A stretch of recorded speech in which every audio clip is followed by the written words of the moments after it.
साथियों नमस्कार, हम हैं स्वामी राम शंकर इस वक्त गोरखपुर में और हमारे साथ तीन ऐसे खास लोग हैं जिनसे हमें आपको मिलाना है, मतलब हम आपको मिलाना चाहते हैं। उनमें एक तो हमारी फेसबुक की साथी हैं भावना द्विवेदी जी, जो हमारे बिल्कुल पास में बैठी हैं। नमस्कार आप सभी को, स्वागत है आप सभी का इस लाइव सेशन में। और दूसरी तरफ बैठी हैं तनु शर्मा जी, जो महिला सशक्तिकरण को लेकर के बहुत बहुत अनूठा काम कर रही हैं गोरखपुर शहर में। आप सभी लोगों को, मेरा तनु शर्मा मेरा नाम है और आप सभी लोगों को नमस्कार। आज बाबा हमारे संस्था में विराजमान हैं और मेरी संस्था का नाम है sunrise power social and educational trust.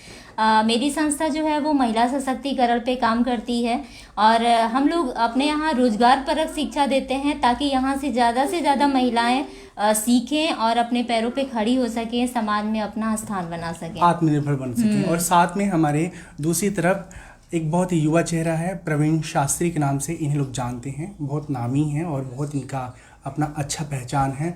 तो प्रवीण जी आपका स्वागत है। नमस्कार, मैं प्रवीण शास्त्री, जय गुरु गोरखनाथ जी। सेशन में जुड़ने के लिए सभी का हृदय से स्वागत है। तो आप लोगों का फ़ोन बज रहा है लाइव सेशन में, तो आवाज़ कम कर लीजिए उसका, ठीक है? उसको शेयर करके म्यूट पे कर दीजिए। ओके, तो सबसे पहले हम थोड़ा सा कीर्तन कर लेंगे, ठीक है? और सब लोग हमारे साथ सुर में सुर मिला के, देखो कितनी अच्छी बात है। हम कैसे अच्छे से सबको कुर्सी पे बिठा करके बात करें ना, सब लोग फ्रेम में हैं, हाँ, और नहीं तो फिर सब लोग नीचे बैठे होते हैं, फिर बाबा जी ऊपर बैठे होते हैं। तो खैर हम बाबा नहीं, बल्कि मुझे लगता है हम सब साधक हैं, हम सब अलग अलग पड़ाव पे हम सब बैठे हुए हैं, चल रहे हैं, आगे बढ़ रहे हैं। और सबका पर्पज़ ये होता है कि हम अपने जीवन में जो हमारा आत्म कल्याण है, परोपकार करते करते वो आत्म कल्याण को हासिल करें, आत्मा का अनुभव। राम राम राम बोलो, राम राम राम, राम राम राम बोलो, राम राम राम, राम राम राम बोलो, राम राम राम, राम राम राम बोलो, राम राम राम, राम राम राम बोलो, राम राम राम, राम राम राम बोलो, राम राम राम। तो भावना जी जो हैं वो कवि हैं, ठीक है, और देवरिया की मूल निवासी हैं। देवरिया के पास एक शहर है, कस्बा है गौरी बाजार। तो आपका गांव का नाम क्या है भावना? मैं वकीलगंज की रहने वाली हूँ। वकीलगंज? तो आप वकील कैसे नहीं बने? ऊपर वाले की कृपा और शायद साहित्य से मेरा लगाव था, मेरा जुड़ाव था, और साहित्य से प्रेम की वजह से वकील ना बन करके ये भावना कवयत्री भावना बन गई। इनका जो पूरा व्यक्तित्व है और इनका जो पूरा लिबास है वो देख करके हमसे मतलब रहा नहीं गया, और मुझे लगा कि भावना जो है वो भावनात्मक कथावाचिका भी हैं, और कभी खैर होता ही है, कथावाचक भी होता है, कथावाचिका भी होती हैं। तो सबसे पहले अविलंब हम भावना के मुख से कुछ लाइनें सुनते हैं और फिर इस संस्था से हम आपको रूबरू कराना चाहते हैं। सच बताऊं, संस्था बहुत अच्छे उद्देश्यों को लेकर काम कर रही है। यदि आप भी या आपके जान पहचान का कोई गोरखपुर में रहता है, वो चाहते हैं कि उनके परिवार में उनकी जीवन संगिनी, उनकी बहन बेटी आत्मनिर्भर हो सके, तो उनके लिए ये संस्था का कार्य और इस संस्था का मिशन एक वरदान की तरह है। तो उन सब विषयों पर हम लोग बात करेंगे। भावना की कविता सुनते हैं और उसके बाद भावना आप क्या सुनाओगी? वैराग की राग? मैं गज़लें या फिर श्रृंगार मुक्तक इस तरीके की या गीत, ये सारी चीज़ें भावना से बाबा जी श्रृंगार सुनेंगे और आप लोग भी सुनिए। खैर अच्छा, पता है यहाँ पे ब्यूटी पार्लर का भी जो है ना ट्रेनिंग दिया जाता है। तो हम पूछे हैं जो बहन मतलब ट्रेनर हैं, एक्सपर्ट हैं, कि वो जो ये जो नाक के पास ना पुरुष लोगों का होता है, महिलाओं के भी ऐसे आ जाते हैं, महिलाओं में भी आता है। हाँ, तो ये कैसे निकलता है? तो कह रही है कि जो पेडिक्योर का किट होता है ना, उसमें एक बड़ा सा नीडल होता है, उसको कोच के निकालते हैं। हम कहते हैं पूरा गाल तो ऐसा ही बेचारा जख्मी हो जाएगा ना। बोले नहीं बाबा, जख्मी होने से हम बचा भी लेते हैं। तो जैसे ही बाबा का किरदार आता है ना, लोग समझते हैं बाबा नीरस आदमी, सूखे पेड़ की टहनी जैसा कोई किरदार होगा जिसके अंदर न कोई भाव है न कोई प्रभाव है, बस विरक्त आदमी पहाड़ों की कंदराओं की गुफाओं में पड़ा होगा। ऐसा नहीं है, वो भी इंसान है, इसी धरती पर हम सबके बीच में जन्म लेता है, बड़ा होता है, दुनिया को देखता है। हाँ, ये अलग बात है कि अपने अपने सबके जो संस्कार होते हैं उस संस्कार की वजह से सबकी अलग अलग यात्राएं होती हैं। तो कोई भी व्यक्ति जहाँ भी है वो अपने संस्कार, अपने कर्मफल, पूर्वकृत कर्मफल के परिणाम की वजह से है। हम जिस किरदार में हैं, आप जिस किरदार में हैं, आप जिस किरदार में हैं, ये सबका अपना अपना कर्मफल है। तो अब बिना किसी भूमिका के थोड़ी चटपटी बातें, थोड़ा ह्यूमर बेस बातचीत और साथ में भावना की श्रृंगार परक रचना। सबसे पहले तो शब्दों की जो देवी होती हैं माँ शारदे, मैं उनको नमन करती हूँ। उनका ध्यान करते हुए मैं कविताएं लिखती हूँ और मेरी जो जर्नी है मैं उस चीज़ को स्टार्ट करके वहाँ से मैं शुरुआत करती हूँ। यहाँ पे मेरी बहन या जो भी आप लोग बैठी हैं, दीदी मेरी बहुत बिल्कुल बड़ी बहन की तरह हैं। तो ये जो हमारा जो शुरुआत होता है, मैंने घर से लेकर के मंचों तक का जो सफ़र तय किया वो किन संस्कारों के साथ तय किया, ये मैं 4 पंक्तियों द्वारा आप लोगों को बताती हूँ। आप लोगों के संस्कारों में भी ये मेरी पंक्तियाँ शामिल होनी चाहिए। मैं ये 4 पंक्तियाँ आप लोगों को बताती हूँ जो मेरे संस्कार हैं। कि तुम्हारे प्यार में पड़कर जहर मैं खा नहीं सकती, तुम्हारे प्यार में पड़कर जहर मैं खा नहीं सकती, लुटा के घर की इज्जत को मोहब्बत पा नहीं सकती, लुटा के घर की इज्जत को मोहब्बत पा नहीं सकती, मैं बेटी हूँ सदा अपने पिता का मान रखती हूँ, मैं मर सकती हूँ पर रेखा के बाहर जा नहीं सकती, मर सकती हूँ पर रेखा के बाहर जा नहीं सकती। तो बहुत ही सुंदर रचना आपने सुनाई। इसको क्या कहते हैं, मतलब टेक्निकली भाषा में? ये एक मुक्तक है जी। और जब हम हम अपना काव्य पाठ जब शुरू करते हैं तो लोगों को अपने आप से जोड़ने के लिए हम मुक्तक सुना करके शुरुआत करते हैं। तो बस वही मैंने एक मुक्तक सुनाया ताकि ये लोग जुड़ बहुत सकें। सुंदर मुक्तक है। लेकिन अब जब प्रेम की बात आप कही दी हैं तो थोड़ी सी इस पर बातचीत करेंगे, क्योंकि प्रेम एक ऐसा विषय है ना जो सबको चाहिए। दुनिया में पशु को भी देखिए, जानवर जिन्हें हम कहते हैं, जानवर कभी कभी आदमी को भी कहते हैं अरे यार क्या जानवरों की तरह दिखते हो तुम। तो इसीलिए कहते हैं कि हमने मान रखा है कि जानवर के पास विवेक नहीं है, बुद्धि। जबकि मुझे लगता है हम सब देखते हैं जानवरों के अंदर बहुत अधिक संवेदनशीलता होती है। एक हाथी का वीडियो चलते हुए हमने देखा, रास्ते पे एक मरे हुए जानवर का लाश पड़ा हुआ था तो वो बड़े आराम से बचा के चल रही थी। ठीक है, कई बार ऐसा आप वीडियो देखते हैं कि आपका मन बिल्कुल अचंभित हो जाता है कि कितना ये संवेदनशील है। और हम मनुष्य लोग मतलब अपने सुख में ऐसे उनसे कुछ सुनते हैं, समझते हैं। प्रवीण, फ्रीली होकर के आप जो कुछ भी कहना चाहते हैं इन शॉर्ट आप अभी साझा करिए हमारे साथ। स्पेशली आप संस्कार को लेकर के कुछ बात कर सकते हैं जो आप आजकल के युवाओं में देख रहे हैं और दिक्कतें हैं, मैनर का अभाव है। हाँ, तो सबसे पहले तो हम धन्यवाद देंगे आपको। वो इंटरनेट ब्रेक हुआ था इसलिए हम बहुत पास आ गए थे कैमरे के। अब मैं जा रहा हूँ अपनी जगह पर। हाँ, नहीं तो कहेंगे कहाँ से साक्षात कुर्सी छोड़ के वहाँ प्रकट हो गए। बीच बीच में जो आप ऊर्जा दे रहे हैं इसके लिए भी धन्यवाद। तो सबसे पहले मैं ये कहना चाहूँगा कि कार्य करने वाले व्यक्ति के लिए जिस तरह से आप ऊर्जा बन करके स्वयं यहाँ पे आए, सनराइज जो ये संस्था है, इस संस्था के लिए जो ऊर्जा प्रदान करने के लिए आप स्वयं पता लगा कि लोग एक अलग भाव में रहते हैं कि मुझे बहुत ससम्मान बुलाया जाएगा, मुझे इतना दिया जाएगा तो मैं पहुंचूंगा तो इनको प्रमोट करूंगा। लेकिन आपके अंदर जो ये एक अलग जगाने की अलग आत्मबल अंदर है, इसके लिए मैं धन्यवाद दूंगा। और मैं महिलाओं के लिए ये कहना चाहूँगा इस संस्था के माध्यम से कि एक महिला जो घर से बाहर निकलने में डरती है, इसके पहले क्या स्थिति थी तनु शर्मा जी की अभी खुद आप सुनेंगे। तो एक महिला अपने काम करने के लिए सोच नहीं पाती है। लेकिन एक महिला जब आगे निकल के घर से बाहर जाती है, उसके पीछे पुरुष का बहुत बड़ा योगदान चाहिए। योगदान ये चाहिए कि पहला तो उनके ऊपर विश्वास करें, वो कैसी हैं कैसी नहीं है, लेकिन निर्भर तो आप पे हुई हैं। आप उनको सद्मार्ग पे ले जाना चाहते हैं कि गलत रास्ते पे ले जाना चाहते हैं, ये आप पे डिसाइड करता है। तो आप विश्वास उनको दिलाएंगे, उनके साथ आप अपनी ऊर्जा देंगे, तो वो कार्य करने में, महिलाएं देखिए चाँद पे पहुंचने के लिए, एक वैज्ञानिक बनने के लिए जो बड़ा से बड़ा ऑपरेशन होता है उसमें महिलाओं की बहुत बड़ी भूमिका रहती है। तो वही भूमिका तनु शर्मा जी यहाँ निभा रही हैं। देखिए अपने कार्य करने की बात तो छोड़िए, इतने महिलाओं को आत्मनिर्भर बनाने के लिए जिस तरह से संकल्पबद्ध होकर कार्य कर रही हैं, ये समाज के लिए एक बहुत बड़ा संदेश है।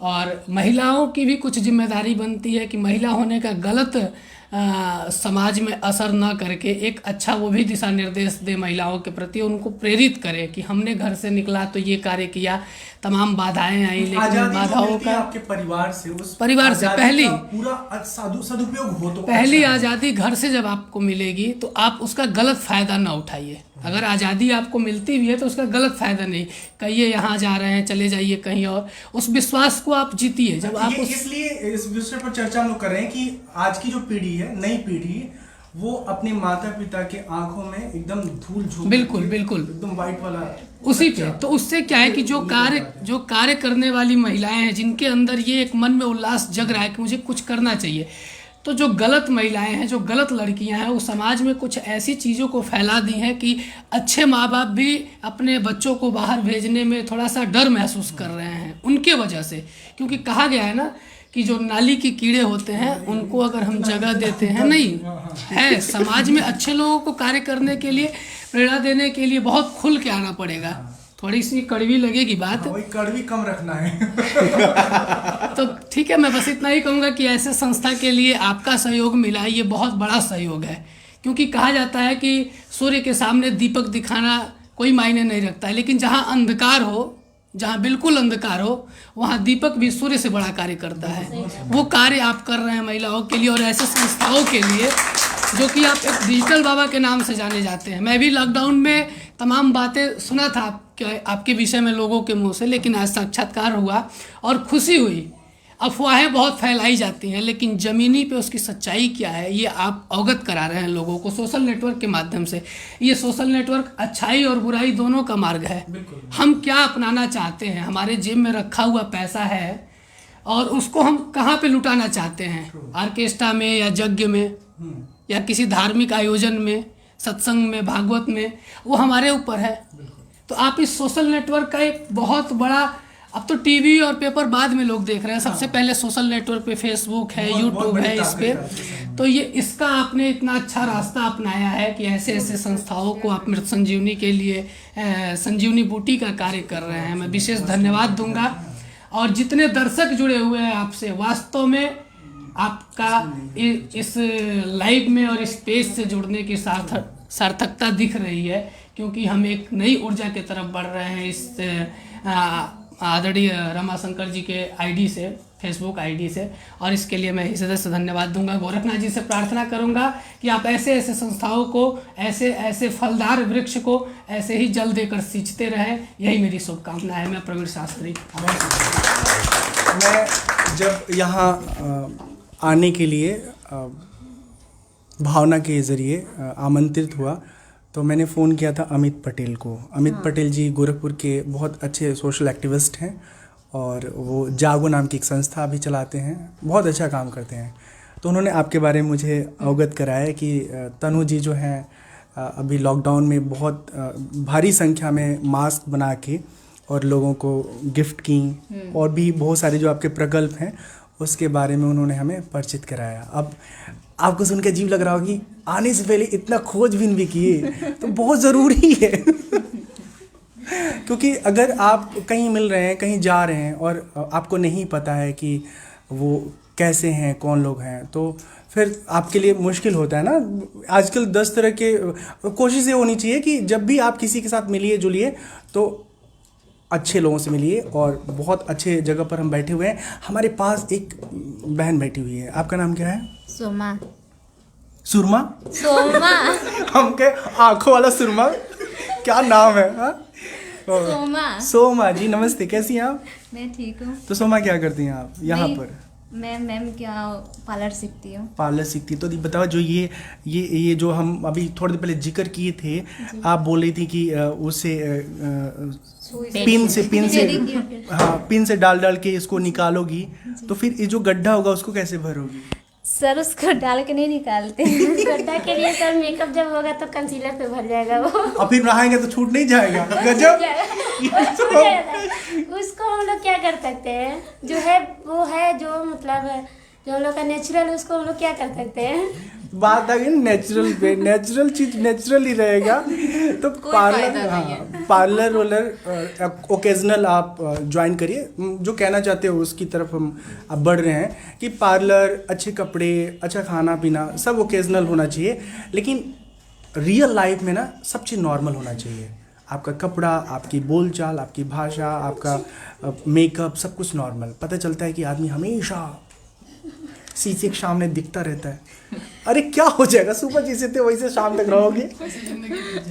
हाँ, तो अभी मैं आपको मिलाऊंगा तनु जी के गृह स्वामी और प्राणनाथ और जीवन स्वामी।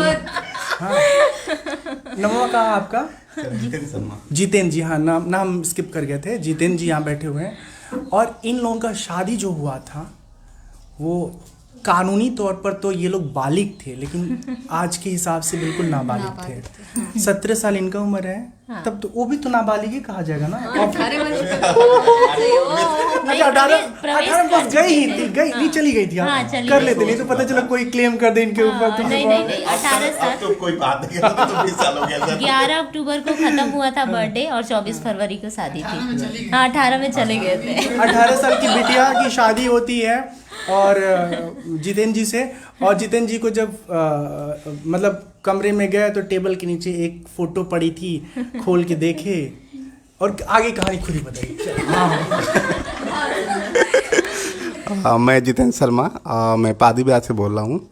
और जब मेरी शादी हुई थी तो उस समय क्लास BA सेकेंड ईयर में थे। तो मेरे पिताजी और मैं, पिताजी साथ ही रहते थे। तो वो क्या किए कि मेरा फोटो बुक के नीचे रख दिए। नहीं, दुल्हन का। अजी से स्टोरी स्वयं नहीं पता।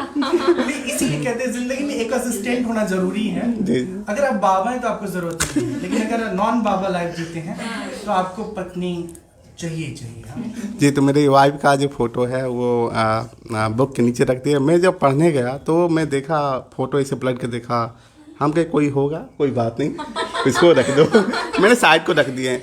तो मेरे घर वाले कोई ये नहीं पूछा कि हाँ ये पसंद है या नहीं है, मैं भी साइड से रख दिए। वो भी किसी से बात कर रहे थे तो सुने कि हाँ वो ठीक है, लड़की ठीक है, आप एग्री आगे चलाइएगा। हाँ। आगे बढ़ाइए आप बातचीत। जी। तो दूसरी बात जयमाला की। जी, मैं जब शादी में जयमाला करने गया तो मैंने वो फोटो याद करी, ये तो वही लड़की है, वो तो वही लड़की है। मैं सोचा कि ये तो मेरे साथ धोखा हो गया।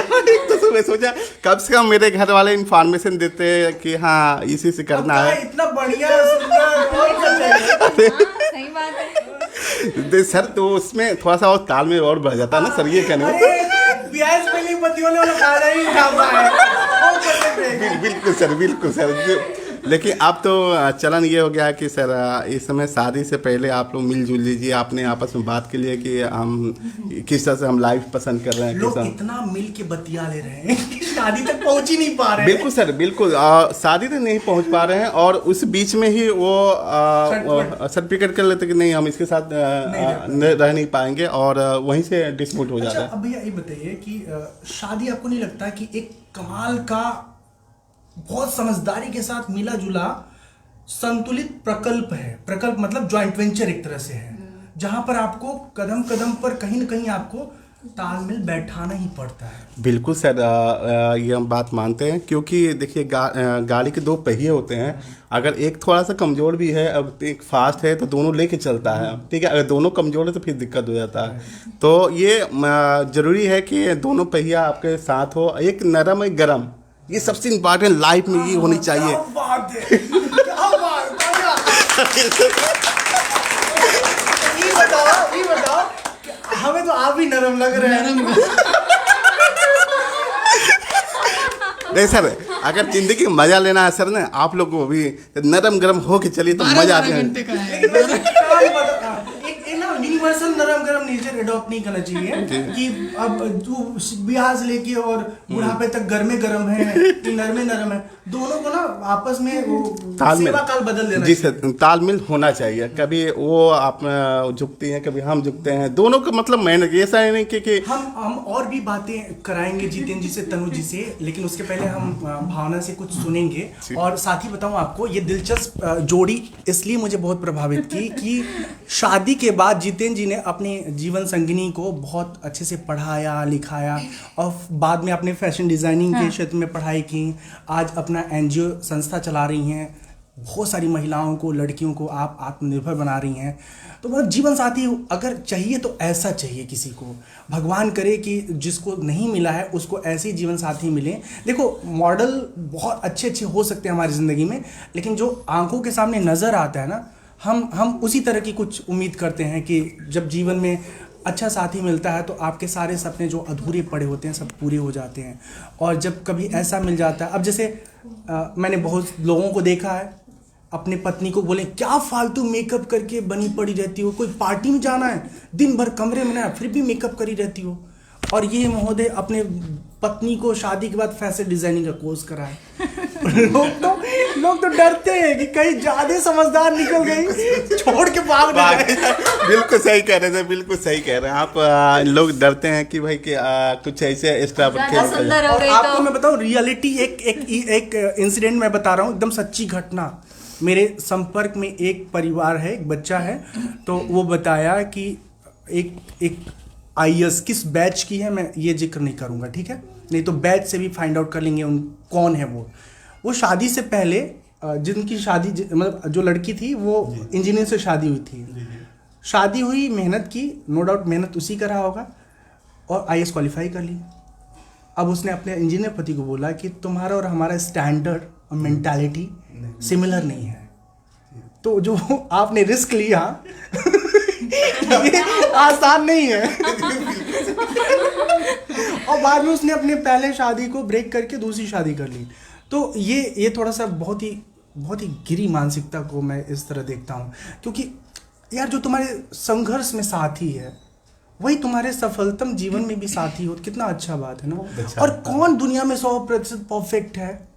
कौन सा पति है जिसके सिर में कुछ ऐसा एलियन से आया कोई पदार्थ मिल जाएगा, उसके जिस्म में कोई बहुत कमाल की चीज़ मिल जाएगी, उसके बोलचाल में बहुत कमाल का कुछ नहीं, सब लोग एक जैसे होते हैं। बस रूह से कोई रूह समझदारी से व्यवहार करे तो मुझे लगता है वो बेस्ट है। तो हम लोग अभी और कहानी सुनेंगे, रोचक है, दिलचस्प है। और ऐसे तो आपको अजीब सा लगता है कि एक संस्था के बारे में हम आपको बताते, आप लोग जान जाते, लेकिन इन कहानियों के साथ साथ जीवन के लिए कोई ना कोई संदेश भी हमें मिलेगा और यकीनन हमें उससे कुछ प्रेरणा मिलेगी। और आगे की बात से पहले हम भावना के पास जाते हैं, और भावना की जो दीर्घ भावनाएं हैं, हाँ, रचना रूप में आप जो चाहें भावना स्वतंत्र रूप से सुनाएं, जो आप मन कहे। अभी बात हो रही थी इन लोगों की शादी की, विशेष तौर पे भावना की ये वीडियो भावना के फ़ोन से बना लीजिए एक ना, ठीक रहेगा ना? हाँ, पासवर्ड खोल दीजिए, कोई दिक्कत नहीं, वो कर दो। नहीं इसी से बना लीजिए। हाँ, ये ऐसे फोन कैमरे के अलावा कुछ नहीं देखना है आपको, ठीक है? अरे नहीं, वैसे फेसबुक, है। व्हाट्सएप, हाँ ऐसे कुछ नहीं देखना है, देखिएगा नहीं, कुछ कोई दिक्कत नहीं है। भावनाएं पड़ी रहती हैं। देखेंगे तो उसमें भी दिखेगा। हाँ वही हाँ, ठीक है, स्टार्ट। तो अभी शादी की बात चल रही थी और कह रहे कि मतलब मैंने तस्वीर देखी नहीं, मतलब देख के पलट के उसको रख दी। तो इस चीज़ को मतलब मैं यहीं से कुछ पंक्तियाँ उठाती हूँ और आप लोगों को सुना, विशेष तौर पे दीदी आपकी तरफ से आपके पतिदेव को मैं समर्पित करती हूँ। सुनेगा कि चांद को मैं चिढ़ाती तुम्हें देख कर, चांद को मैं चिढ़ाती तुम्हें देख कर, चांद को मैं चिढ़ाती तुम्हें देख कर, यार सब कुछ ठीक से पंक्तियाँ मुझे याद नहीं है। भूल सब कुछ मैं जाती तुम्हें देख कर, भूल सब कुछ मैं जाती तुम्हें देख कर, और यार तुमको किसी की नजर ना लगे, यार तुमको किसी की नजर ना लगे, मन ही मन मुस्कुराती तुम्हें देख कर। जैसा कि अभी इनका मुस्कुराइए तुम्हें देख कर, ये विशेष तौर पे मैंने इसलिए कहा क्योंकि जब ये अभी बात कर रहे थे तो ये बड़े प्रेम से मुस्कुरा के, लगता है शायद उन दिनों में पहुंच गई हूँ, वहाँ पे पहुंच गई, उस चीज़ को फील कर रही थी। और मेरी कुछ पंक्तियाँ जो बहुत प्रसिद्ध हैं, लोग बहुत पसंद करते हैं, तो वो मैं एक मतला और एक शेर आप सभी को सुनाती हूँ। युवा हैं, सुनेगा। कभी कभी ऐसा होता है, इस चीज़ को मैं यही कहूँगी कि मतलब ऐसा होता है कि हम किसी से प्रेम कर रहे हों, हम किसी से प्रेम कर रहे हों और वो हमें छोड़ के चला जाए, भाव बस यही है, सुनेगा। हाँ, तो वही है। तो लेकिन उसमें मेरा जो तेवर है वो मैं पहुंचाना चाहती हूँ। अच्छा, सुनेगा। तेवर तो बड़ा गजब का चीज है ना। हाँ, अद्भुत। हाँ, तो वो मैं तो सुनाती देखिए हूँ तेवर। हाँ, कि वो तेरा छोड़ के जाना मुझे अब याद नहीं है, वो तेरा छोड़ के जाना मुझे अब याद नहीं है, वो तेरा छोड़ के जाना मुझे अब याद नहीं है, लौट के देख ले दुनिया मेरी बर्बाद नहीं है, लौट के देख ले दुनिया मेरी बर्बाद नहीं है, और तुझे वहम था कि एक रोज मैं तन्हा ही मरूंगी, तुझे वहम था कि एक रोज मैं तन्हा ही मरूंगी, मेरे हाथों की ही नामे तेरा अब नाम नहीं है, मेरे हाथों की ही नामे तेरा अब नाम ये बताओ नहीं भावना, है। इतना दर्दनाक कल्पना होता कैसे है? क्योंकि हमको लग रहा है इतना जबरदस्त ठोकर तो लगा नहीं आपको। नहीं ऐसा कुछ नहीं है। देखिए क्या होता है कि हम कवि जो होते हैं वो जिस चीज़ को देखते हैं, हमें ईश्वर की कृपा है जो हम लोगों में ये हुनर होता है कि हम किसी को देख रहे हो, किसी को सुन रहे हो, तो उसकी भावनाओं को हम समझ के लिख सकते हैं। हम अपनी कविता से, मुझे बहुत सारे ऐसे कॉल्स आते हैं युवा लड़कों का जो कहते हैं दीदी हमारी एक गर्लफ्रेंड है, थोड़ा उसका बर्थडे आ रहा है, उसके लिए कविता लिख दीजिएगा रोमांटिक, और मैं उसको भेज दूंगा कि मैंने लिखा है। हम कहते हैं ठीक है भाई। तो ये सारी चीज़ें उन लोगों को सुन के, उन लोगों से बात कर करके, उन लोग की फीलिंग्स को लिखते ये हुनर था शायद ऊपर वाले की कृपा। और हम लोग उन लोगों को जिससे भी मिलते हैं, जिसको जानते हैं, समझते हैं, उसके बारे में लिख पाना हमारे लिए बहुत आसान होता है। यहाँ एक बात मैं कहना चाहता हूँ खास तौर पर कि जब भी आप सोशल मीडिया में ना कोई कविता देखिए, कोई रचना देखिए और उठा के जब अपने वॉल पे उसको चेपिए ना, तो कॉपी पेस्ट का क्रेडिट जरूर मेंशन करिए। हाँ जरूर, मैं बताऊं मेरी चोरकटाई बहुत ज्यादा। हाँ, मेरी कई सारी कविताएं ऐसी हैं जो लोग खुद कॉपी पेस्ट कर लेते हैं और नाम नीचे से एडिट करके हटा देते हैं। और क्या प्रशंसा ले रहे हैं, वाह वाह कितना सुंदर, इवन ही नहीं करे कि हमारा लिखा हमारा नहीं है। हाँ किसी और का ये लिखा है। हाँ, मेरी एक पंक्तियां है, मेरी गजल है, मैं सुनाती हूँ आप लोगों को। उस गजल को शायद वो मेरी जो जर्नी है उसको मैंने लिखा है कि मैं क्या प्राप्त करना चाहती हूँ, तो वो काफ़ी वायरल हुआ। लोगों ने उसको अपने ही अपनी वॉल पे या जो बायो होता है वगैरह, फेसबुक वगैरह हर जगह पे उन लोगों ने अपने नाम के साथ उसको इस्तेमाल कर लिया।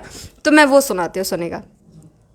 अभी आगाज बाकी है, हंसी अंदाज बाकी है, अभी आगाज बाकी है, हंसी अंदाज बाकी है,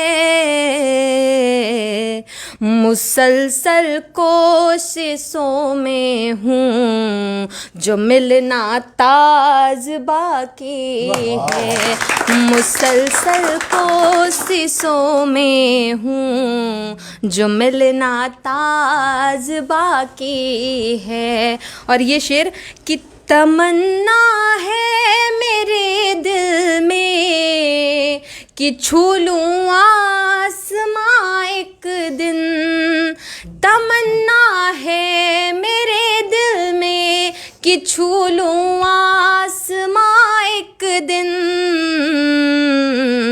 लिए हैं खोल पर हमने, अभी परवाज बाकी है।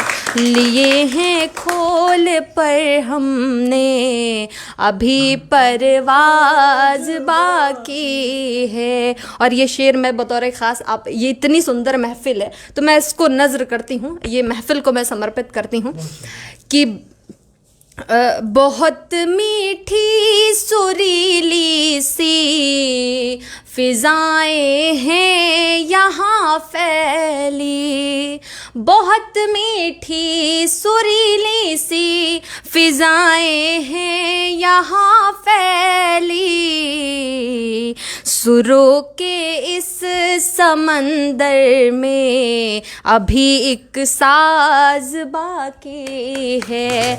और जैसा कि मैंने कहा एक साज बाकी है, तो हम चाहेंगे बाबा जी उस साज को पूरा करें और आप लोगों के बीच एक बहुत सुंदर सुरीला सा कुछ भजन सुनाएं। हमारी इच्छा है, इतनी मेरी बहनें बैठी हैं, आप सभी की इच्छा होगी तो एक बार जोरदार तालियों से बताइए बाबा जी बिल्कुल एक भजन सुनाएं, एक साज जो बाकी है हमारी इस गोष्ठी में, उसको ये पूरे करें।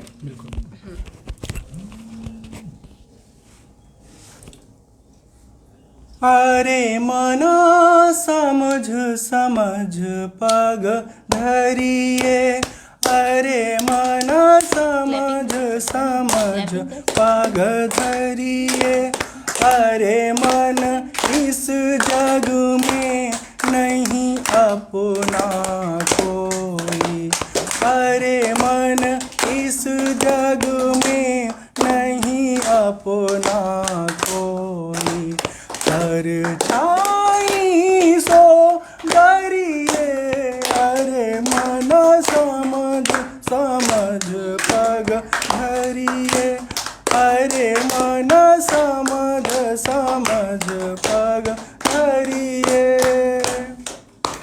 दौलत दुनिया कुटुंब कबीला, दौलत दुनिया कुटुंब कबीला, इन सो नेहा कबहू न करिए, इन सो नेहा कबहू न करिए, राम नाम सुख धाम जगतपति सुमिरन सो भव करिए, अरे मन अरे मन अरे मन समझ समझ पग धरिए, अरे मन समझ समझ पग धरिए, अरे मन समझ समझ पग धरिए। बहुत अच्छा। तो अब हम फिर तनु जी के पास चलते हैं। और तनु जी अभी बताइए मुझे संस्था में क्या क्या प्रकल्प हैं, क्या क्या सिखाई जाती हैं चीज़ें, और किस तरह से पूरा सफ़र आपका रहा है, स्वामी जी का मतलब आपके प्राणनाथ का जो सपोर्ट रहा है उसको बताना बिल्कुल मत भूलिएगा। और मुझे मालूम है आप भूलिएगा भी नहीं, हाँ, नहीं आप भी। बताएंगे, ज़रूर बताएंगे जी तो आप इसीलिए पकड़ लेना। बहुत अच्छा लग रहा है आज आप सब लोगों के बीच में, और आपका जो भजन था और भावना जी का अभी जो इन्होंने सुनाया काव्य बहुत अच्छा था, और मुझे बहुत अच्छा लग रहा है अपनी जर्नी को यहाँ पे बताने में। और आप सब लोग मेरी संस्था में आए हैं, ये मैं बहुत अपने आप को गौरवान्वित महसूस कर रही हूँ। तो मेरी जो जर्नी रही है, एक्चुअली मैं शादी जब मेरी हुई थी तो मेरा एडमिशन ये यूनिवर्सिटी में कराया गया BA फर्स्ट ईयर में। शादी के बाद ससुराल लगे थे। हाँ जी, मैं 12th जैसे फाइनल हुआ था मेरी शादी हो गई। उसके बाद जब मैं यहाँ आई तो मेरा पढ़ने की तीव्र इच्छा हमेशा से रही है, और मुझे लगता है कि मेरे जीवन से अगर शिक्षा को हटा दिया जाए तो मैं ख़त्म हो जाऊंगी। तो शिक्षा का हमेशा से बड़ा विशेष महत्व रहा है मेरी लाइफ में। तो मैंने इच्छा जाहिर की कि मुझे पढ़ाई करनी है, और वहाँ पे मेरे हस्बैंड का काफ़ी सपोर्ट रहा, इन्होंने एडमिशन कराया। और मैं उस समय घूंघट निकाल के जाती थी कॉलेज करने, तो सब लोग जब मैं ये बहुत पुरानी बात नहीं है, 2002 के आसपास की बात है। हाँ सर, ये 2000 की बात है, सन 2000 की बात है। ऐसा घूंघट वाला सीन आप 80 में मत चले जाइए। बोल रहा हूँ कि बहुत पुराना है। हाँ वो तो ठीक है। हाँ। नहीं, घूंघट देखेंगे इनको और घूंघट 80 को कनेक्ट करेंगे। हाँ। तो ये इसलिए मैंने बोला कि जो पूर्वांचल का बेल्ट है ना, गोरखपुर, आजमगढ़, मऊ, बस्ती, देवरिया, जो महाराजगंज है, यहाँ पर अभी भी चीज़ें हैं जहाँ पर जो स्त्री को आज़ादी चाहिए उतनी आज़ादी नहीं है ना। बहुत डेवलप हुआ है, फिर भी वो कहीं न कहीं दिमाग में एक लोचा, उसको मैं बोलता हूँ, वो एक बैरियर है। तो वहाँ पे मैं घूंघट लेके जाती थी और सब लोग बोलते भी थे कि देखो नई नई दुल्हन है, और मतलब अपना घर का काम करने के साथ साथ ये एजुकेशन में भी उतना ही इंटरेस्टेड है। तो मैं कॉलेज जाती थी, बीए किया, फिर एमए किया। जस्ट उसके बाद जब मेरा एमए कंप्लीट हुआ, मेरे दोनों बच्चे मेरे पास थे, दोनों बच्चों का जन्म हो चुका था, बेटा और बेटी। इस बीच में जब मैं बीए कर रही थी, मेरी बेटी सिर्फ 4 महीने की थी, तो मैं उस समय सिलाई सीखने के लिए, मतलब मेरा इंटरेस्ट हुआ कि मुझे सिलाई आनी चाहिए। तो मेरे घर में कोई उसको देखने वाला नहीं था। मैं अपने पड़ोसी को दे के जाती थी, दूध का ग्लास दे के जाती थी, चम्मच दे के जाती थी कि प्लीज़ मेरे बच्चे को 2 घंटा देखिए। और शायद उनका सपोर्ट मेरी लाइफ में बहुत ज़्यादा रहा है, उस लेडी का। तो उनकी वजह से मैंने सीखा, फिर बीए कंप्लीट किया, एमए कंप्लीट किया। उस समय तक मेरे हस्बैंड दिल्ली रहते थे और इन्होंने इंजीनियरिंग कंप्लीट की कंप्यूटर हार्डवेयर से। तो ये जब यहाँ पे आए और जब जॉब इन्होंने अपने लिए खोज लिया, तो ये मेरे कमरे में एक छोटा सा ब्लैक एंड वाइट कंप्यूटर रखे थे। और जब ये ड्यूटी चले जाते थे, तो चूंकि मैं गांव से थी, तो गांव में हम लोगों ने टीवी तो फिर भी हमने देखा था, कंप्यूटर तो मैंने बिल्कुल ही नहीं देखा था। कंप्यूटर क्या है? तो कीबोर्ड को टच करती थी मैं बोलती थी टीवी तो फिर भी ठीक है, ये क्या है भाई, ये कौन सा यंत्र है? तो फिर मैं देखती रही। अब चूंकि सीखने की तीव्र इच्छा हमेशा से रही है, तो मैंने एक दिन इनसे कहा कि मुझे इसको भी सिखा दीजिए। तो इन्होंने कहा भाई इतने सारे काम हैं, बूढ़े माँ बाप हैं, बच्चे हैं, दो भी दोनों छोटे छोटे हैं, कैसे सीखोगी? तो फिर हम लोगों ने बैठ के उसका सल्यूशन निकाला। इन्होंने कहा रात में 10 बजे तक तुम A to Z काम ख़त्म करो और 10 से 12 में डेली तुमको पढ़ाऊँगा। तो लगभग ये मुझे लग रहा है 6 महीने तक चलता रहा। मैं डेली 10 बजे तक काम ख़त्म करती थी, ये 10 से 12 मुझे पढ़ाते थे। चूँकि 12 बजे से ज़्यादा नहीं जा सकते थे क्योंकि इनकी अपनी जॉब थी, सुबह 8 बजे निकलना होता था। तो मैं पढ़ती रही। अब उसके बाद से फिर अब मेरा कंप्यूटर की तरफ इंटरेस्ट गया और मैं बहुत ज़्यादा उसके पीछे परेशान, मतलब इनकी ड्यूटी जाने के बाद मैं कंप्यूटर बंद ही नहीं होने देती थी, मैं पढ़ती रहती थी कुछ भी करूं। फिर मैंने इच्छा जताई कि मुझे BCA करनी है ना, मतलब MA करने के बाद BCA एकदम ट्रैक चेंज। लेकिन मेरी इच्छा थी और इन्होंने उस इच्छा का भी मान रखा, इन्होंने मुझे BCA कराया। उस दौरान में मेरी 2 बार गवर्नमेंट जॉब लगी, 2 बार गांव में। सिवान, चूँकि मैं सिवान से बिलोंग करती हूँ, तो मेरे गांव में मेरे जितना कोई पढ़ी हुई बहू थी ही नहीं। तो वहाँ पे मुझे ऑफ़र दिया गया कि आप आइए और जॉब करिए। आप, मेरे ससुर जी को बोला गया कि आपकी बहू का तुरंत जॉब हो जाएगा, आप पेपर अप्लाई करिए। पेपर अप्लाई हो गया, सब कुछ हो गया और ज्वाइनिंग लेटर आ गया। तो मुझे लगता है कि एक जो लेडीज़ होती है उसकी पहली जो प्राथमिकता होती है वो उसकी फैमिली और उसके बच्चे होते हैं। पैसा कभी भी वो नहीं देखती है और जस्ट यही मेरे साथ भी हुआ। मैंने पैसे को पहली प्रायोरिटी नहीं दी और वहाँ पे मैंने अपने बच्चों का भविष्य देखा। और सबसे जो खास बात होती है कि आप दिन भर कहीं भी रहिए, शाम को जब आपकी पूरी फैमिली इकट्ठा होती है और जब सब साथ में मिलके रहते हैं, उससे बड़ा सुख किसी भी लेडीज के लिए और कुछ नहीं होगा। यहाँ पर एक बात मैं इंटरप्ट करते हुए कहना चाहता हूँ, आज के दौर में बेटियां लोग, अगर आपको जॉब मिले तो पहले जॉब लेना, जॉब एक्सेप्ट करना, फिर उसके बाद दुल्हन बन के मंडप में जाना और शादी करना। क्योंकि ये एक जनरेशन ऐसा था जहाँ बिलीव था, बहुत विश्वास था। लोग अब बिना देखे लड़की को ब्याह कर लेना। आजकल के लड़कों में तो हमें नहीं लगता, अरे कोई 1000 लाख में कोई एक मिलेगा, ठीक है। तो इस तरह का लड़का अगर है तब तो ठीक है। लेकिन मैं यही कहता हूँ कि अगर बेटी है, घर में बहन है, तो उसको इतना पढ़ाओ लिखाओ कि वो सेल्फ डिपेंड हो जाए। आत्मनिर्भर होने के बाद उसकी शादी करो ताकि वो किसी भी परिस्थिति में अपने जीवन को सरवाइव करे ना। बहुत अच्छा, जॉब तो करना ही चाहिए सबको। तो वहाँ पे फिर अब मेरा BCA भी कंप्लीट हो चुका था और मेरा जो इंटरेस्ट था स्टिचिंग, बहुत शुरू से मैं एकदम पैशन रहा है मेरा स्टिचिंग का। तो अब वहाँ पे अब मेरी इच्छाएं जो है और जागृत होने लगी और मैंने फैशन डिज़ाइनिंग करने के लिए ट्राई किया। सर से मैंने बोला, सर फिर से मेरा एडमिशन जो है वो करा दिया इन्होंने। और जब मैंने जॉब छोड़ी तो उस समय सारे लोग मेरे अगेंस्ट थे, सिर्फ मेरे हस्बैंड को छोड़ के। हस्बैंड ने वहाँ पे सपोर्ट किया और मैंने अपना इंस्टीट्यूट स्टार्ट किया, जिसमें सिर्फ एक सिलाई मशीन, एक कमरा, एक लड़की और एक ही कंप्यूटर था, ब्लैक एंड वाइट। वो भी स्टार्ट किया मैंने और वो कारवा बनता गया, चलता गया। मैं इधर फैशन डिज़ाइनिंग भी करती रही। और अभी का जो कंडीशन है वो कम से कम 200 से 250 बच्चे हमारे इंस्टीट्यूट में हैं जो आ रहे हैं। और ये नॉर्मल पहले इंस्टीट्यूट था, क्योंकि मैंने देखा था कि किस तरह से गाँव में लड़के लड़कियों में पार्शियलिटी होती है। ये लड़की है, इसको पढ़ा के क्या करेंगे, इसको खाना खिला के अच्छे से दूध या जो भी हो दे के क्या करना है। लड़की लोगों को लेके, हाँ लड़की है, हाँ लड़की है, लड़का हमारे बाबू, अरे हाँ। तो वो चीज़ें मेरे दिमाग में एकदम हमेशा से टीस रहता था कि अगर मैं कभी इस काबिल बन पाई तो मैं महिलाओं को सामने लेके आऊँगी। और वही चीज़ मैंने किया, मैं महिलाओं को सामने लेके आई, लड़कियों को सामने लेके आई और मैं वो चीज़ चालू की इन लोगों को सिखाना जो सीखने के बाद ये सेल्फ डिपेंड हो सकें, अपने पैर पे खड़े हो सकें। और 2014 में ना, नहीं 18 में मुझसे किसी ने कहा कि आप जब इतना लोगों का हेल्प कर रहे हैं तो आप अपना ट्रस्ट क्यों नहीं स्टार्ट कर दे रहे हैं, या एनजीओ स्टार्ट करिए, उसके बैनर तले काम करिए। तब मैंने अपना ट्रस्ट बनाया, sunrise power social and educational trust. फिलहाल ये नॉर्मल पहले इंस्टीट्यूट था और इंस्टीट्यूट में भी मैं शुरू से ही, जब मैं फ़ीस लिया करती थी, मैं 60 रुपये फ़ीस लेती थी 1 महीने की सिलाई की। अगर मैं सिलाई सिखाती थी तो सिर्फ 60 रुपये। इस समय 300 रुपये, 300-400 ऐसे चलता है। लेकिन वो भी जो देना चाहता है वो, मतलब गला पकड़ के दबा के नहीं लेना। हाँ, अगर आपकी क्योंकि क्षमता नहीं इंस्टीट्यूट है, के तो अपने आपके- खर्चे हैं, अपना खर्चा है, इसके खर्चे को देखना पड़ता है, टीचर्स रखे गए हैं, उस खर्चे को मेंटेन करना पड़ता है।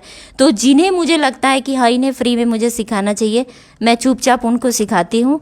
बाकी यहाँ पे बहुत लोगों को पता भी नहीं होगा कौन सा बच्चा फ़ीस दे रहा है, कौन सा बच्चा फ़ीस नहीं दे रहा है, क्योंकि हमारे लिए हमारा हर स्टूडेंट एक बराबर है। तो इस तरीके से हम लोग सिखाते हैं और मुझे बहुत खुशी मिलती है कि मैं इन लोगों के लिए कुछ कर पा रही हूँ और आने वाले समय में मैं बहुत कुछ करूँगी भी।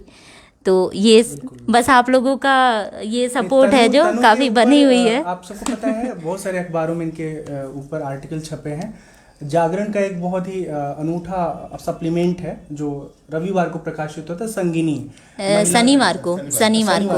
अच्छा, शनिवार को झंकार आता है, ठीक है। तो ओके, संगिनी जो है, संगिनी ने स्त्री सशक्तिकरण को लेकर के जो लोग अच्छा काम करें, चाहे वो रचना के मतलब लेखन की जगत में, चाहे वो साहित्य की जगह, सोशल एक्टिविस्ट के तौर पे या सामाजिक कार्यकर्ता के तौर पर, तो उसमें एक बड़ी प्रोफाइल स्टोरी आपकी पब्लिश हुई थी, हमें लगता 2013 में ना, 2013 में वो मेरी पहली आर्टिकल थी। और उसके बाद से ये रहने बहुत वाली भोरे की हैं, बिहार में गोपालगंज के पास जगह भोरे, बहुत छोटा सा जगह है, छोटा बहुत जगह छोटा सा जगह है। तो इतना छोटा सा जगह है कि वहाँ के आसपास के 10 किलोमीटर के दायरे में कोई स्कूल ही नहीं है। राइट। सोचिए, हम लोग कम से कम 5 किलोमीटर पैदल चल के जाते थे स्कूल, इतना पिछड़ा इलाका है कि। तो कुल मिला के मैं अब इस स्टोरी के साथ आपसे एक बात कहना चाहता हूँ, आपके आसपास भी यदि कोई ऐसे ही कार्य कर रहे हैं, कर रही हैं, तो उनको आप सोसाइटी के साथ, समाज के लोगों के साथ रूबरू करिए। ज़रूरी नहीं है कि बड़ा चैनल, बड़ा टीवी, बड़ा मीडिया हाउस ही उनको सामने लाए। हम सबका कर्तव्य है कि जो बेहतर काम कर रहे हैं उनके योगदान को सामने लाएं। और अगर आपके पास कुछ ऐसा धनराशि है जो संस्था को आप डोनेट कर सकते हैं, दे सकते हैं, हेल्प कर सकते हैं, जैसे आपका मन हुआ कि मैं कोई दान करना चाहता हूँ, तो मैं सच्ची बता रहा हूँ, मैं नहीं कहता कि आप जाके कोई बड़ा सा ट्रस्ट में पैसा दीजिए, मतलब बड़ा ट्रस्ट मतलब रिलीजियस ट्रस्ट, ठीक है। आप इस तरह के संगठनों में कुछ अपना आर्थिक योगदान दे देते हैं, वो भी बड़ा अच्छा रहेगा। कोई सिलाई मशीन दे सकता है, कोई कुछ और दे सकता है, कंप्यूटर दे सकता है, तो वो ज़रूरतमंद बच्चों के काम आएगा। और मुझे लगता है और कुछ अभी एक चीज़ मैं और बताना चाहूँगी, इस लॉकडाउन के टाइम में हमारी जो संस्था थी वो काफ़ी अच्छा काम की। जैसे मैंने सर के लिए ही एक मास्क खरीदा, वो मास्क सिर्फ मुझे लग रहा है 20 रुपए का होगा और वो मुझे मिला 60 रुपए का, क्योंकि उस समय एकदम मचा हुआ था कि हाँ, मास्क तो नहीं है, मास्क एकदम चारों तरफ। डिमांड हाँ सप्लाई हाँ का रूल चल रहा था ना, हाँ। सप्लाई तो शॉर्ट थी, उस टाइम में डिमांड उस समय तो भाई दुकानें तो बंद थी। तो मैंने वो मेरे पास जो भी रॉ मटेरियल था, कपड़े, चूँकि सिलाई का काम होता है तो मेरे पास बहुत सारे कपड़े थे, मैंने बनाना चालू किया। और उसमें मेरी फैमिली, इवन मेरे हस्बैंड, मेरे बच्चे, मेरी सासू जी को कम दिखता है, फिर भी वो सीज़र लेके धागे वागे काटती रहती थी। और मेरी संस्था की जैसे सोनम हुई, इंदू हैं, ये सारी लड़कियां दोपहर में घर का काम खत्म करके चुपचाप आती थी और पूरा दोपहर मास्क की सिलाई, बहुत सुंदर। पूरा दोपहर मास्क की अच्छा, सिलाई सबसे बड़ी होती बात ये थी। कि तनु से मेरी बात हुई तो प्लेसमेंट की भी व्यवस्था तनु के पास है। मतलब जो लोग पढ़ लिख लेते हैं और परिस्थिति वश उनको दूर जाना पड़ता है, वो तो अपना दूर जाके ऑप्शन ढूंढते हैं कि कहाँ काम कर सकते हैं। लेकिन जो लोग पढ़ लिख करके इनके साथ काम करना चाहते हैं तो वॉलेंटियरली पेबिल जो भी रास्ता बनता है, मतलब काम का भुगतान करती ही हैं। और क्या क्या बनाते हैं अभी आप अपने हमारे यहाँ चूँकि अगर हम काम की बात करें तो हम लोग जॉब भी अप्लाई करवाते हैं यहाँ से। और जो महिलाएं जो पढ़ी लिखी नहीं हैं, कम पढ़ी लिखी हैं या बाहर नहीं जाना चाहती हैं, उनको हम लोग पेटीकोट का काम देते हैं, गाउन बनवाते हैं। इसके अलावा कंपाउंड पेंटिंग के थ्रू हम लोग ये बांस वगैरह बनवाएंगे। फिर हाँ वो रैबिट, फिर सॉफ्ट टॉय, हाँ सॉफ्ट टॉय है, सॉफ्ट टॉय के थ्रू हम लोग टेडी बियर वगैरह बनवाते हैं। हाँ ये देखिए, अभी अभी हाँ देखिए ये बना हुआ है। कैमरे के पास लेके जाओ, जरा कैमरे में दिखा के लाओ तो सब। हाँ ये यहीं का है। हाँ अच्छा, अरे डर जाएंगे लोग। वो दीजिए, वो दीजिए, वो देखिए, बहुत यूनिक पेंटिंग है ये, बहुत कम लोग जानते हैं ये पेंटिंग। ये इस पेंटिंग को बोलते हैं कंपाउंड पेंटिंग। चूंकि ये थोड़ा सा हाँ डस्ट हो गया है। ब्रेकेबल है क्या? सर ये वाला चीज निकाल के दीजिए। दिखा के लाओ, वो अंकल लोग वो देने दीजिए। हाँ। देखिए ये जो चीज बना हुआ है ना, रख दीजिए वहीं पे। ये जो चीज बना है, ये जो सजा बहुत सारी चीजें हैं। हाँ यहाँ पे आप देख सकते हैं। कैमरे को डिस्टर्ब नहीं करना चाहते हैं आप लोग, मुद्दे की बात समझ लीजिए इन शॉर्ट। और संस्था के पेज को हम टैग कर देंगे इस फेसबुक लाइव में, फ़ोन नंबर डाल देंगे और बस आप सीधे संवाद। तो ये जो कंपाउंड पेंटिंग है ना, ये जो इन्वर्टर की बैटरी होती है, उस इन्वर्टर की बैटरी को गला के गर्म करके बनाया जाता है। इसको बनाते समय बहुत मतलब हाथ भी आपका जलता है, काफी गर्म होता है, एकदम गरम में ही बनता रिस्क वाला काम ही क्यों सिखाती हैं आप? क्योंकि वो बहुत यूनिक है। अच्छा, तो बहुत यूनिक है, मैक्सिमम लोगों को नहीं पता होता है। और हमारे यहाँ से हम यूनिक चीज़ों को ही बना के बाहर भेजते हैं कि जो मार्केट में अवेलेबल ना हो। और वो इतना यूनिक है कि जब चाहो तब उसको नया कर दो और तुरंत हम आपको दे देंगे। अच्छा, मैं चाहता हूँ अब कि आपके जो स्टूडेंट्स हैं वो अगर कुछ कहना चाहते हैं, अपनी फीलिंग्स, कोई बात, ठीक है, तो आप बेझिझक आके कह सकती हैं। कहने कुछ मन है किसी को, मतलब आपका एक्सपीरियंस क्या है? नहीं हेजिटेशन है तो उसके लिए भी ऑप्शन। मेरा नाम सोनम चौहान, मैं सनराइज सेंटर से सिलाई एंड ब्यूटी पार्लर का कोर्स की हूँ और मैं यहाँ पे सबको सिलाई पार्लर भी सिखाती हूँ। और मैम तो मेरे पे बहुत विश्वास करती हैं, बहुत ज़्यादा, जो कि मैं मैम का विश्वास तोड़ना नहीं चाहती। तोड़ सकती है नहीं सर, नहीं ऐसी बात नहीं है। तोड़ना नहीं चाहती, अंदर मन होता है। नहीं सर, ऐसी बात नहीं है, ऐसी बात नहीं। तोड़ देंगे तो मैम मेरे पे क्या करेंगी? मैम आपको नहीं तोड़ेंगे। नहीं सर, आप सीमा बोलिए। मैं सीमा चौहान, मैं यहाँ सिलाई सीखती हूँ और यहाँ के मतलब सिलाई के साथ साथ मैं ज़िंदगी जीने का एक अच्छा तरीका भी सीखी। ज़िंदगी तो जी रही थी पर वो तरीका ठीक नहीं था। मतलब मैं भी मतलब ऐसी स्थिति थी कि मेरे घर में अभी भी गोरखपुर में रहती हूँ, लेकिन ऐसी स्थिति नहीं थी कि एक औरत घर से बाहर जाए, वही बस खाना बनाए खाए खिलाए, यही था। लेकिन मैं इसके साथ साथ मैं कुछ अपने लिए भी करना चाहती थी, कुछ अलग। मतलब मैं पढ़ी लिखी थी लेकिन यहाँ आके नहीं लोग चाहते थे कि ये बाहर जाए, लेकिन फिर भी मैं बहुत जिद की, यहाँ तक कि मुझे अपने पति से झगड़ा भी करना पड़ा सिलाई के लिए। लेकिन मुझे दुख नहीं है, वो नहीं चाहते थे, लेकिन अब मेरे साथ हैं क्योंकि उन्हें पता था, पहले उन्हें हो सकता है विश्वास न रहा हो, लेकिन मैं उनको ऐसा काम करके विश्वास दिलाई कि मैं खाना बनाने के साथ साथ बहुत कुछ कर सकती हूँ। तो हमारे पास बहुत सारा फ़ोन आता है कभी कभी कि बाबा जी कुटिया में, आश्रम में कोई काम है, कोई रहने की व्यवस्था है। तो मैं अब यही सबको बताऊंगा कि अगर आप गोरखपुर के आसपास हैं तो आप तनु के पास जाइए, सीखिए, समझिए, काबिल बनाइए और आत्मनिर्भर बनिए। और आप सबको मैं कहना चाहता हूँ, आश्रम में मत भागिए, अपने घर में, परिवार में अपने आप को एडजस्ट करके रखने की कोशिश करिए और उपयोगी बनिए। ज़िंदगी में जब उपयोगी आप बनिएंगे ना तो आपकी कदर होगी। अगर आप उपयोगी नहीं हैं तो याद रखिए कोई आपको पूछने वाला नहीं। ये ऐसा दौर है कि जब तक आप में उपयोगिता है तब तक आप लोगों के दिल के ना धड़कन बन के रहेंगे। अनुपयोगी होते ही लोग आपसे किनारा कर लेंगे। तो जीवन में जो भी आपका रोल है उसमें अदर्स के लिए जितना उपयोगी आप बने रहेंगे उतना ही आपको अटेंशन मिलेगा। कोई और कुछ कहना चाहता है देवियों और सज्जनों? गायत्री बोलिए। हाँ, ये माइक पास कर दीजिए। गायत्री बोला। मैं अभी गायत्री सिंह हूँ, पादरी बाजार से आई हूँ।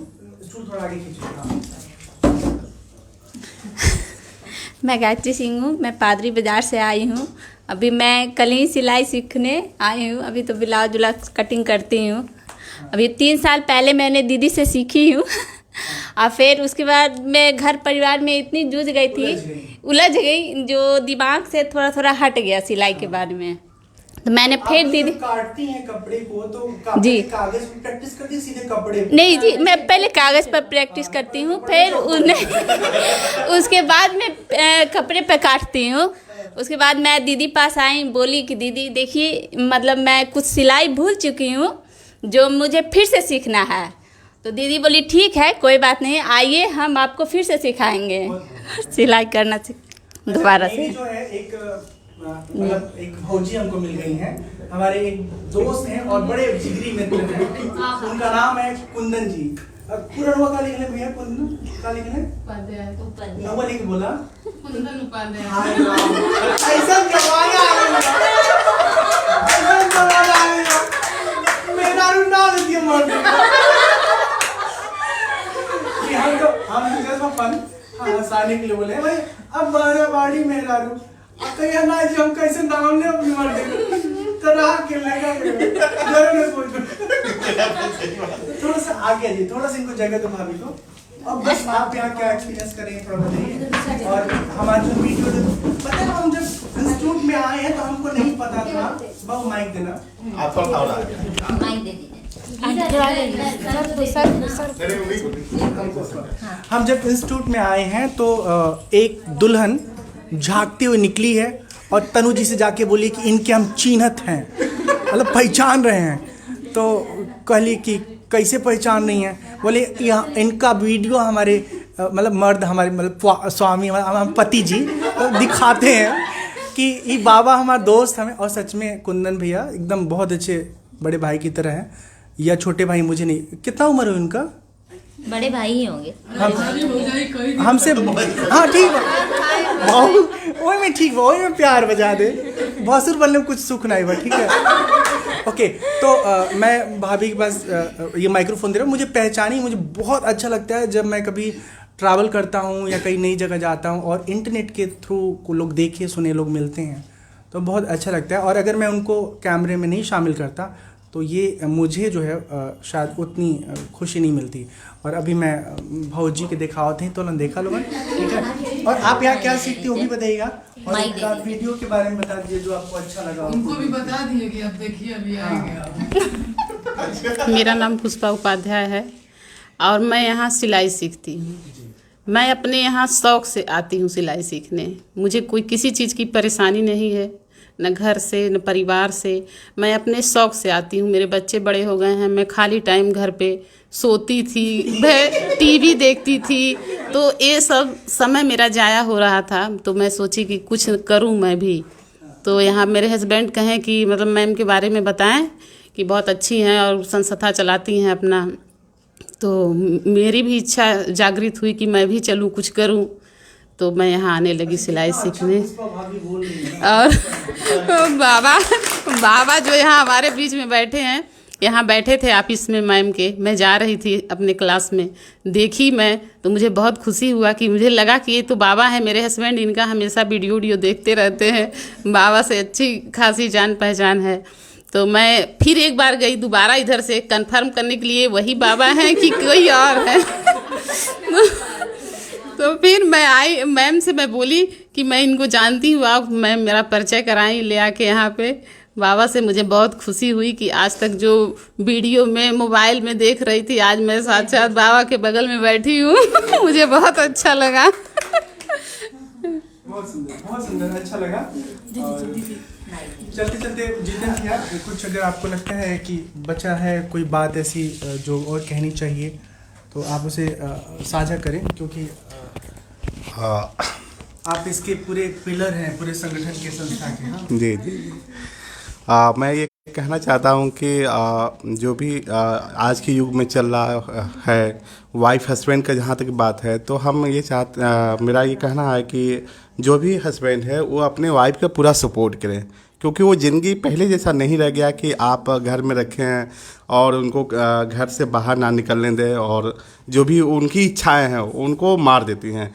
तो हम चाहते हैं कि आप लोग भी सपोर्ट पूरा करें, वो जो करना चाहती है वो करें, ठीक है। जहाँ वो चाहती हैं, जो आपको सीखना चाहती हैं, उनको सपोर्ट करें, उनको जहाँ तक ले जाना चाहते हैं वहाँ ले जाइए। तो इस तरह से आप लोग दोनों आदमी साथ में चलते हैं तो बहुत ही अच्छा लगता है कि, और ज़िंदगी की पहिया एक साथ दम चलती रहती है और इन्जॉय के साथ चलना चाहिए। दूसरी चीज़ ये कि कभी भी वाइफ को हमेशा फ्रेंड की जैसे रखिए, कि जैसे फ्रेंड रखते हैं, बेस्ट फ्रेंड जो होता है उस तरह रखेंगे तो आपके जो लाइफ में है जो उतार चढ़ाव होता है वो नहीं होगा, और एकदम लाइफ सीधे चलती है। और शेयर जरूर कीजिए, जो भी आप बात करना चाहते हैं, या छिपाइए ना बिल्कुल बात की हमने आज ये किया, चाहे जो भी किया, आप एक चीज़ XYZ आप शेयर कर सकते हैं, तो हो सकता है कि आपका सलूशन आपकी वाइफ या हस्बैंड दे सकता है, ठीक है। तो हम चाहते हैं कि आप लोग भी आप पूरा सपोर्ट करें। बहुत सुंदर। भावना के पास हम आते हैं और भावना की कुछ रचनाएं सुनते हैं और उसी के साथ हम विराम लेंगे। बहुत ही कमाल की बातचीत रही, चूँकि फ़ोन बहुत दूर है, और एक काम करते हैं ना, आप भावना कविता सुनाओ, तब तक वो जो फ़ोन है ना इंटरनेट वाला, वो देखो दे दो इधर, ताकि अगर कोई कमेंट आ गया है तो मैं एक बार नोटिस कर लूँगा, ऐसे पास करा दीजिए ना। आप सभी इतने देर से हम लोगों से जुड़ करके इस लाइव वीडियो को देख रहे और कमेंट कर रहे हैं, मैं बहुत शुक्रिया आप सभी, मैं बहुत आभार व्यक्त करती हूँ आप सभी का, जितने लोग हम लोगों से जुड़ करके सुन रहे हैं। और एक गीत बाबा जी ने कहा है मुझे सुनाने को, तो मैं बस एक गीत सुना करके ये इस गोष्ठी को ख़त्म करना चाहूँगी। सुनिए। प्यार की एक कली मुस्कुराती रहे, प्यार की एक कली मुस्कुराती रहे, बात दिल की निगाहें बताती रहे, प्यार की एक कली मुस्कुराती रहे।